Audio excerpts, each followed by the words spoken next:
नमस्कार, मेरा नाम डॉक्टर दीपांजलि है। मैं डिपार्टमेंट ऑफ रेस्पिरेटरी मेडिसिन में अपोलो बिलासपुर हॉस्पिटल में एसोसिएट कंसल्टेंट के पद पर कार्यरत हूँ। आज हम अस्थमा के बारे में जानेंगे। अस्थमा जिसको हम कॉमन भाषा में दमा भी कहते हैं, एक सांस लेने की बीमारी है जिसमें कि फेफड़ों के वायुमार्ग में सूजन आ जाती है और इस सूजन आने के कारण फेफड़ों में सांस अंदर खींचना और बाहर छोड़ने में इंसान को तकलीफ होती है। फेफड़े की इस दिक्कत को आज बहुत कॉमनली लोगों ने जाना है, लेकिन इसका इलाज सही तरह से न होने पर यह जानलेवा भी हो सकती है। भारत में आज की तारीख पे कुल 3 करोड़ से भी ज़्यादा लोग हैं जो कि अस्थमा की बीमारी से पीड़ित हैं। अस्थमा की दिक्कत बच्चों और बूढ़ों को अलग अलग तरह से प्रभावित कर सकती है।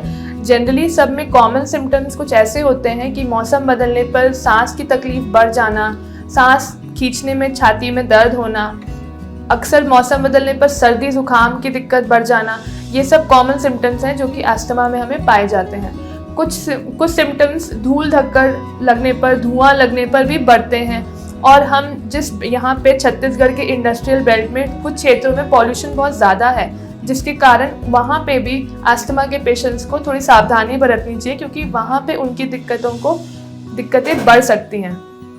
अस्थमा को पहचानने के लिए हम कई सारे टेस्ट करते हैं, जिसमें कि सबसे पहला टेस्ट होता है पल्मोनरी फंक्शन टेस्ट यानी कि पीएफटी। पीएफटी में हम बेसिकली फेफड़ों की ताकत देखते हैं, जिसमें कि मरीज़ एक पाइप द्वारा एक मशीन में फूंकता है और फिर वो सांस खींचता है, और इसको हम इनहेलर देके भी करते हैं, जिससे कि हमें फेफड़ों की ताकत पता लगती है और अस्थमा कितना बढ़ा हुआ है ये हमें अंदाज़ा लग पाता है। इसके अलावा हम एक्सरे कराते हैं, कुछ खून की जांचें कराते हैं, जिसमें कि हम एलर्जी के लक्षण देखना चाहते हैं, जैसे कि इओसिनोफिल काउंट्स हम देखते हैं। एलर्जी के मरीजों में जनरली इओसिनोफिल काउंट्स काफ़ी बढ़े हुए आते हैं, जो कि हमें एक अंदाज़ा लगाने में मदद करते हैं कि अस्थमा किस डिग्री का है और हमें उसमें किस डोज की दवा हमको पेशेंट को देनी है।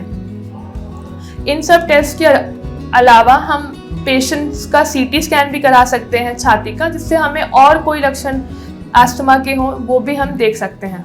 अस्थमा के इलाज के लिए बेसिकली हम इनहेलर्स देते हैं पेशेंट्स को, जो कि पंप द्वारा भी दिया जा सकता है, नेबुलाइजेशन के द्वारा भी दिया जा सकता है, और हम उसको कैप्सूल खींचने के द्वारा भी दे सकते हैं। पेशेंट्स के सांस खींचने की कैपेबिलिटी के हिसाब से हम ये दवा का डोज और दवा के टाइप को डिसाइड करते हैं।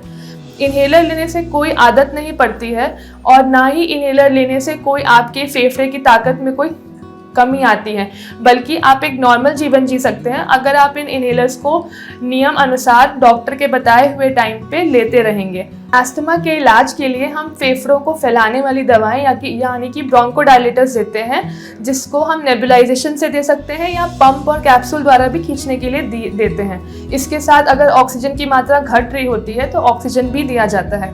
अस्थमा बहुत ही ट्रीटेबल बीमारी है और इसको अगर सही तरह से इसका इलाज लिया जाए, डॉक्टर की बात मानी जाए, तो इनहेलर्स के द्वारा आप एक नॉर्मल जीवन भी जी सकते हैं। धन्यवाद।